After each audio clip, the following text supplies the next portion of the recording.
सो previously हमने जो data format discuss किया था वो था YAML, और हमने देखा था कि बड़ी आसानी से हम उससे अपनी होस्ट इन्वेंट्रीज क्रिएट कर रहे थे और उस डेटा को हम अपने पाइथन प्रोग्राम में कॉल कर रहे थे। आज जिन डेटा फॉर्मेट्स को हमने डिस्कस करना है वो है JSON और XML। तो ये डेटा फॉर्मेट समझना इसलिए ज़रूरी है क्योंकि आगे जाके जब हम अपनी APIs क्रिएट करेंगे या फिर अगर नेटकॉन्फ या रेस्टकॉन्फ को हम देखेंगे तब हमें आइडिया होगा कि जो इनका पेलोड है वो इन्हीं डेटा फॉर्मेट्स के ऊपर है। तो इन्हें समझना बहुत ज़रूरी है। तो सबसे पहले आते हैं जेसन के ऊपर। जेसन जो है वो stands for JavaScript object notation. तो ये आज का सबसे कॉमन फॉर्मेट है जिससे हमारी जो वेब एप्लीकेशंस हैं वो डेटा एक्सचेंज करती हैं। तो ये अपने प्रोग्राम की तरफ आते हैं। तो इसमें सबसे पहले मैंने जेसन लाइब्रेरी को इंपोर्ट किया हुआ है। अगर आपके पास इंस्टॉल नहीं है तो आप इसे पिप इंस्टॉल जेसन कर सकते हैं, तो ये इंस्टॉल हो जाएगी। उसके बाद मैंने यहाँ पे एक मल्टी लाइन स्ट्रिंग लिया हुआ है। पाइथन में मल्टी लाइन स्ट्रिंग रिप्रेजेंट करने के लिए मुझे ये 3 अपॉस्ट्रॉफीज चाहिए होती हैं और इसे एंड भी मैंने ऐसे ही करना है, जो कि एक वैलिड जेसन है। तो देखते हैं कि इस जेसन को अगर मुझे अपनी पाइथन ऑब्जेक्ट में कन्वर्ट करना है तो वो किस तरह मुझे करना है। तो मैंने यहाँ पे जेसन लाइब्रेरी के साथ लोड एस का फंक्शन यहाँ पे लिया हुआ है और मैंने ये वाला जो अपना वेरिएबल है यहाँ पे पास किया हुआ है। और अगर मैं इसे प्रिंट करता हूँ तो मुझे एक पाइथन डिक्शनरी रिटर्न करेगा ये। सो जेसन फॉर्मेट पाइथन में आके पाइथन डिक्शनरी हमें देता है। मगर यहाँ पे थोड़ी सी चेंजेस हैं, वो चेंजेस को भी देखते हैं। तो यहाँ पे मेरे पास एक टेबल है, यहाँ पे आपको बॉटम राइट पे नज़र आ रहा होगा। तो सबसे पहले यहाँ पे दिया हुआ है कि जेसन ऑब्जेक्ट कन्वर्ट करते हैं तो वो डिक्शनरी हमें रिटर्न करता है इन पाइथन। अगर अरे होगी तो वो लिस्ट में कन्वर्ट करेगा, जैसे यहाँ पे इंटरफेसेस की वैल्यू है जो कि अरे है। उसके बाद स्ट्रिंग्स और इंटीजर वैसे के वैसे ही रहेंगे और नंबर हमें फ्लोट में, रियल नंबर जो है वो एज अ फ्लोट हमें पाइथन डिक्शनरी में मिलेंगे। और जो ट्रू फॉल्स की वैल्यू हैं उसके जो फर्स्ट लेटर्स हैं वो कैपिटल में कन्वर्ट हो जाएंगे जब हम इसे पाइथन में कॉल करेंगे, और उसके बाद जो नल है वो नन में कन्वर्ट हो जाएगा। तो वापस आते हैं, अब देखते हैं अगर मैंने इस डेटा को जेसन फाइल में अगर मैंने डंप करना तो वो किस तरह करूँगा। तो इसको हम रिमूव करते हैं और इसे हम अनकमेंट करते हैं। सबसे पहले मैंने यहाँ पे कॉन्टेक्स्ट मैनेजर के साथ एक फ़ाइल को खोला हुआ है राइट परमिशन के साथ, और मैंने कहा है जेसन, और यहाँ पे मुझे डंप का फंक्शन चाहिए। जब भी मुझे पाइथन ऑब्जेक्ट को यानी डिक्शनरी को डंप करना है जेसन फाइल के अंदर तो मुझे यहाँ पे डंप का फंक्शन लगाना पड़ेगा। उसके बाद मैंने अपना यहाँ पे वेरिएबल पास किया है जिसमें मेरी डिक्शनरी है, और देन मैं ये वाला वेरिएबल पास कर रहा हूँ, और उसके बाद मैं कह रहा हूँ इंडेंट फैक्टर 2। तो जब मैं इसे एग्जीक्यूट करता हूँ तो मुझे यहाँ पे फाइल मिली है जो कि वही सेम डेटा है। हमेशा जेसन फाइल जो हैं वो कर्ली ब्रेसेस के साथ स्टार्ट होती हैं और एंड भी ऐसी होती हैं। तो इस तरह आप अपनी डिक्शनरीज को जेसन में डंप कर सकते हैं। ओके, उसके बाद आते हैं एक्चुअली यहाँ पे मेरे पास एक API की एग्जांपल है और उससे हम कुछ डाटा रिट्रीव करते हैं। अगर मैं यहाँ पे अपने ब्राउज़र में जाऊँ तो ये कोविड-19 की API है जो फ्री है, और जब मैं इसको कॉल करता हूँ तो ये मुझे डाटा रिटर्न करती है जो कि जेसन फॉर्मेट में होगा। अगर मैं इसे यहाँ पे कहता हूँ ट्राई नाउ तो मुझे ये सारा जेसन फॉर्मेट में रिटर्न कर रही है। अब इसे देखते हैं कि हम अपने पाइथन प्रोग्राम में से कैसे कॉल कर सकते हैं। तो इसे मैं रिमूव करता हूँ, ये हमें अब नहीं चाहिए, और मैंने यहाँ पे पहले ये लिख के रखा हुआ है इसे अनकमेंट करते हैं। तो एपीआई कॉल्स के लिए मैं यहाँ पे रिक्वेस्ट लाइब्रेरी यूज़ कर सकता हूँ। तो उस पर मैंने कहा हुआ है कि रिक्वेस्ट डॉट गेट मेथड यानी HTTP गेट मेथड इस URL पे अप्लाई करना है एंड देन मुझे ये डाटा रिटर्न करेगी। और मैंने सब बताया हुआ है कि ये जेसन एप्लीकेशन है और ये जो सारा डाटा है वो इस आउटपुट वेरिएबल में सेव किया हुआ है।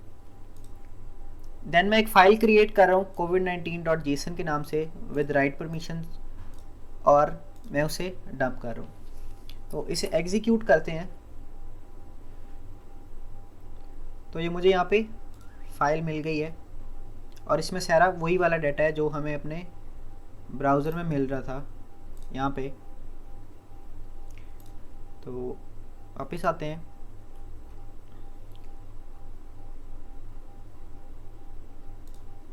ओके, मैंने इसे फाइल में सेव कर लिया तो मैं इसे रिमूव कर रहा हूँ, ये मुझे नहीं चाहिए। और एंड देन मैं इसे लोड करता हूँ। लोड करने के लिए मुझे यहाँ पे लोड का जो फंक्शन है वो यूज़ करना है और ये मुझे फाइल रीड करनी है और मैं ये रिमूव कर रहा हूँ। ओके, इसे मैं अब इसे पहले हम एक वेरिएबल में सेव करते हैं एंड देन मैं इसे प्रिंट करता हूँ।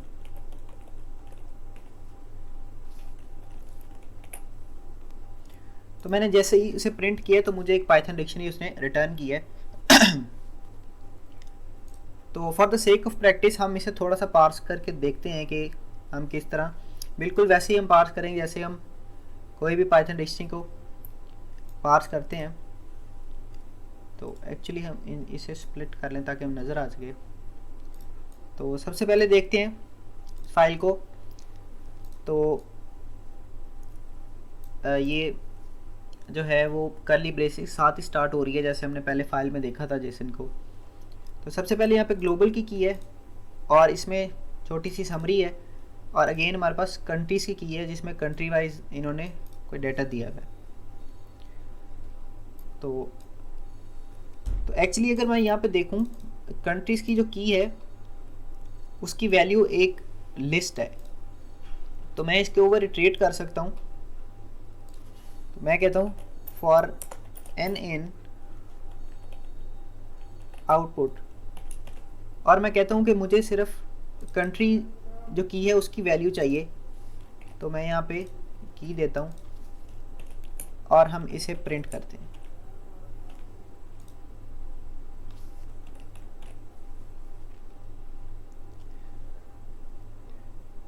पहले मैंने कंट्रीज़ में जाना है एंड देन ओके।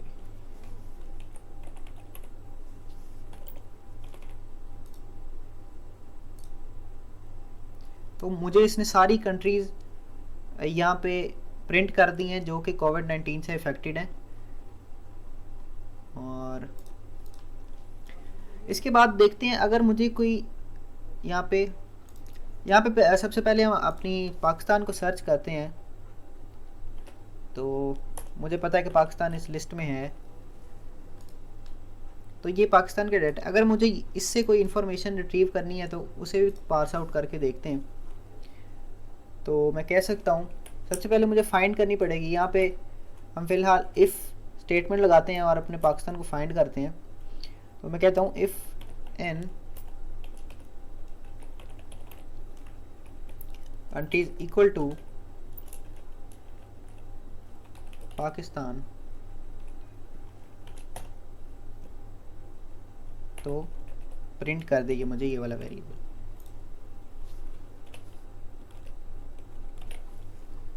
जैसे मैंने इसे एग्जीक्यूट किया तो मुझे ये वाली डिक्शनरी इसने रिटर्न कर दी है। तो फॉर एग्जांपल मुझे टोटल केसेस चाहिए तो न्यू कन्फर्म यहाँ पे दे देते हैं। तो अगेन मैं इसे रन करता हूँ तो मुझे यहाँ पे न्यू कन्फर्म केसेस जो हैं वो मिल गए। तो अब देखते हैं अगर मुझे जेसन फाइल के अंदर कोई वैल्यू को अपडेट करना पड़ जाता है वो मैं कैसे करूँगा। तो मैं यहाँ पे कहता हूँ न्यू कन्फर्म इक्वल हम चेंज करते हैं फॉर एग्जांपल 1000 के साथ, और मैं यहाँ पे कहता हूँ कि मुझे यहाँ पे अब फाइल खोलनी पड़ेगी वही वाली जिसमें मैंने अगेन ये सारा अपडेटेड डेटा रिटर्न करना है। तो मैं कहता हूँ विद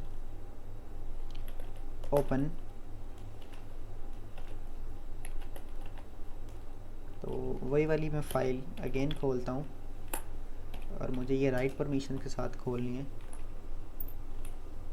और कोई वेरिएबल यहाँ पे ले लेते हैं।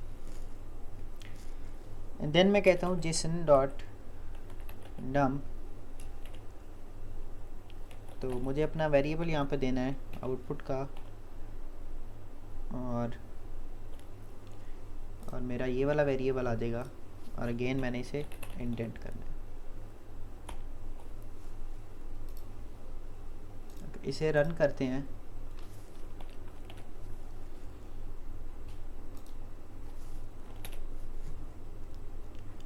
ओके, हमने कहाँ पे गलती की है?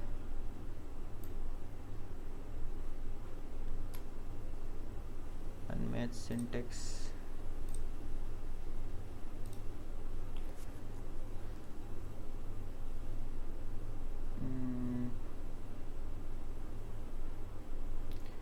वेरिएबल हमने ठीक किया है, दूसरा भी हमारा ठीक है।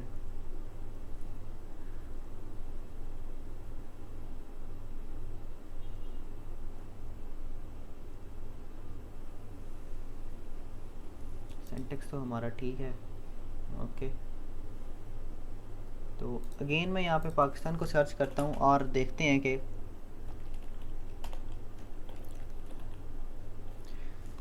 तो अब मैंने इसे अपडेट किया वैल्यू को। पहले हमारे पास क्या वैल्यू थी?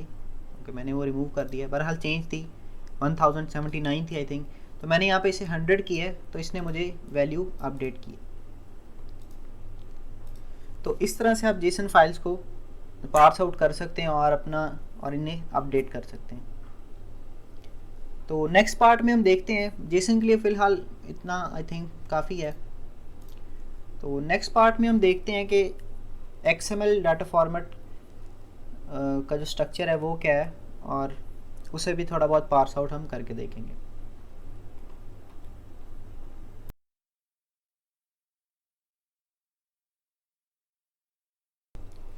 सो XML पर आते हैं। XML को अंडरस्टैंड करना भी उतना ही इम्पॉर्टेंट है जैसे हमने देखा था कि Jason most common data format है जिसके थ्रू आज की हमारी जो REST APIs हैं इन सिंपल वेब एप्स वो कैसे डाटा एक्सचेंज करती हैं आपस में। तो XML हमारे काम तब आएगी जब हम netconf को इम्प्लीमेंट करेंगे और उसका जो पेलोड है वो इसी XML फॉर्मेट के अंदर है। तो इसलिए हमें ये अंडरस्टैंड करना बहुत हमारे लिए क्रूशल है in a context of network automation. तो यहाँ पे मैंने सैम्पल लिखा हुआ है एक XML का, जो आपको लग रहा होगा कि एक ये HTML है, मगर HTML और XML में डिफरेंसेस हैं। पहला डिफरेंस ये कि इन दोनों का पर्पस मुख्तलिफ है। HTML हम तब यूज़ करते हैं जब हमें अपने HTML पेजेस को विजुलाइज करना होता है, उसका कोई डिस्प्ले क्रिएट करना होता है, मगर जो XML है वो हमारा डाटा एक्सचेंज के लिए यूज़ होता है। और दूसरा ये कि HTML के अंदर टैग्स जो हैं वो प्री डिफाइंड होते हैं और XML के अंदर प्री डिफाइंड नहीं होते। हम अपनी डाटा के मुताबिक अपने टैग्स को डिफ़ाइन करते हैं। अगर मैंने कंपेयर कर सकूं, और यहाँ पे ब्राउज़र में जाते हैं अपने, अगर मैं यहाँ पे F12 प्रेस करता हूँ तो मुझे यहाँ पे इसका सोर्स कोड मिलेगा। तो यहाँ पे मुझे पता है कि हेड टैग क्या कर रहा है, बॉडी टैग क्या कर रहा है। तो वेब डेवलपर उसी लिहाज से इन टैग के साथ प्ले करता है और अपना पेज डिस्प्ले करता है। तो वापस XML पर आते हैं। तो यहाँ पे सबसे पहले मैंने इंटरफेस का जो टैग है वो ओपन किया हुआ है। आई थिंक पहले टैग को रूट कहते हैं शायद, मुझे कंफर्म नहीं है। एंड जहाँ पे मैंने टैग ओपन करना है HTML की तरह, वहाँ पे मुझे यहाँ पे क्लोज भी करना पड़ेगा फॉरवर्ड स्लैश के साथ, और उसके अंदर मैंने वैल्यूज़ दी हुई है कुछ, जिसमें मेरा नेम है, डिस्क्रिप्शन है, IP है। IP अगेन एक हायरार्की क्रिएट कर रहा है। यानी आईपी टैग के अंदर वैल्यूज़ हैं जो कि इंटरफेस टैग का हिस्सा है। इसे हम जब मज़ीद पार्स आउट करेंगे पाइथन के अंदर तो हमें अंदाज़ा हो जाएगा। तो यहाँ पे मैंने प्रोग्राम के अंदर इस फाइल को कॉल किया और इसका डाटा एक वेरिएबल में सेव किया, देन मैं उसे प्रिंट कर रहा हूँ। तो एग्जीक्यूट में करता हूँ तो मुझे वही एज इट इज़ जो डाटा है वो स्क्रीन में प्रिंट करके दे रहा है। अगर मैं इसे पाइथन में पार्स करना चाहूँ तो ये बहुत मुश्किल है, क्योंकि ये एक स्ट्रिंग है, ये कोई पाइथन ऑब्जेक्ट नहीं है डिक्शनरी या लिस्ट की तरह जिसे मैं इजीली पार्स आउट कर सकता हूँ।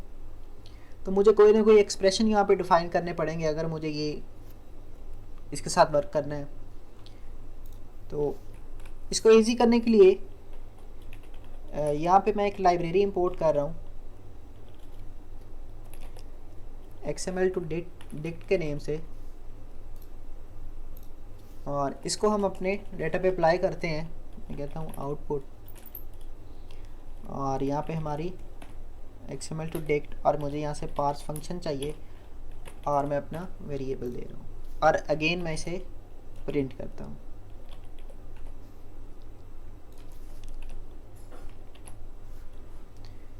तो मैंने जैसे ही इसे प्रिंट किया है तो मुझे एक ऑर्डर्ड डिक्शनरी मिली है।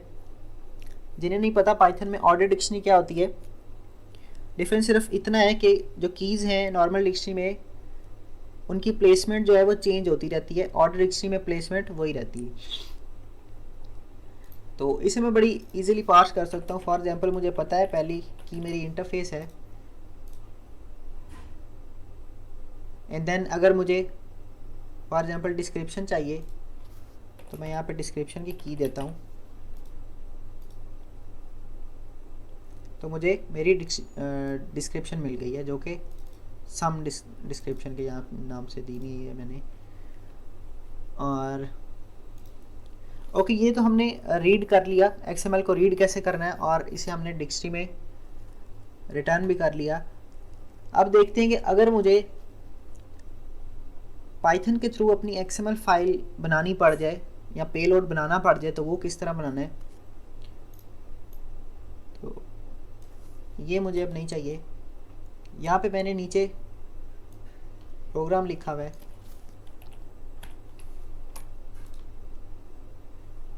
जो कि मुझे सेम यही चीज़ रिटर्न करेगा। सबसे पहले मुझे यहाँ पे मैंने एक लाइब्रेरी इंपोर्ट की हुई है डिक्ट टू XML। पहले हमारे पास थी XML टू डिक्ट, अब हमारे पास है डिक्ट टू XML। उसके बाद यहाँ पे मैंने एक नेस्टेड डिक्शनरी क्रिएट की है जिसकी पहली की है इंटरफेस, जैसे कि हमारे पास यहाँ पे टैग है इंटरफेस का, उसके बाद नेम, डिस्क्रिप्शन और आईपी अगेन एक नेस्टेड डिक्शनरी है जिसमें मेरी ये दो वैल्यूज़ हैं, और उसके बाद मेरा स्टेटस है। तो इसे प्रिंट करते हैं।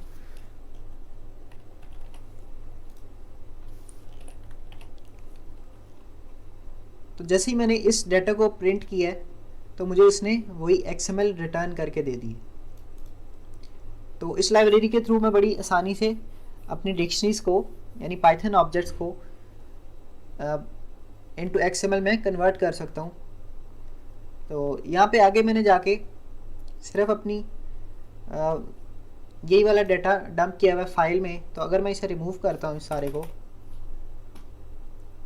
और इसे हम कमेंट आउट करते हैं,